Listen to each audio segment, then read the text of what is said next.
So that, of course, was Astrid Ostrovsky. Joining us right now is Dr. Jonathan Schanzer, who is the VP of Research at the Foundation for Defense of Democracies. He's joining us live from Washington, D.C. Dr. Schanzer, thank you so much for speaking to India Today. My first question to you, sir, because you're watching all the reports that are coming in your expert view, sir, how do you see this developing situation?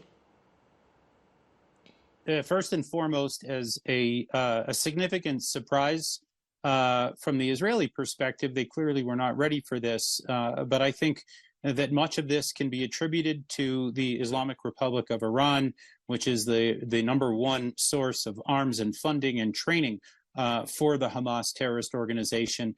Up until now, Hamas has really not demonstrated a willingness or even the ability to carry out an attack of this scale. We have seen small attacks against small Israeli military garrisons in the past. This is of a much larger scale. It's obviously going to warrant a significant response from the Israeli military. But I think all eyes right now are on whether Iran activates some of the other fronts where it has assets, namely the West Bank, as well as Hezbollah, and even perhaps the northeast of Israel in Syria, where several Shiite militias have been active associated with Iran.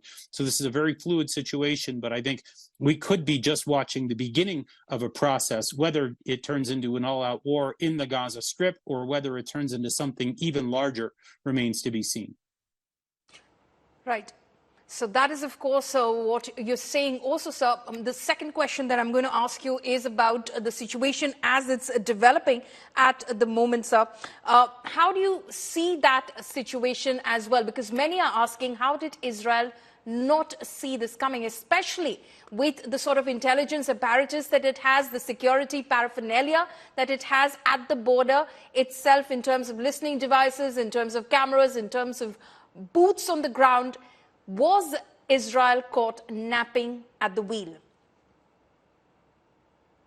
Well, I think there will be a commission that looks at exactly this question, but I think now is probably not the time for those questions to be answered. My sense is that, we've got quite a bit of road in front of us before we really begin to answer those questions. I think, though, that what's important to note right now is that some of the parties on the Israeli center and left have reached out. They look like they're willing to create a unity government with the somewhat right of center factions associated with the current government under Netanyahu. The Israelis are, in fact, circling the wagons. The first order of battle will be to handle the Hamas threat and perhaps those that come after. When that is done, then there will be a full assessment. I certainly assume that the IDF will take a good bit of heat for this, for not having done enough to keep that border secure. I suspect that Amman, or military intelligence as it's known in Israel, that also could be a target of some future commission. But certainly none of this matters right now while Israel struggles to regain its footing and prepares for what may come next.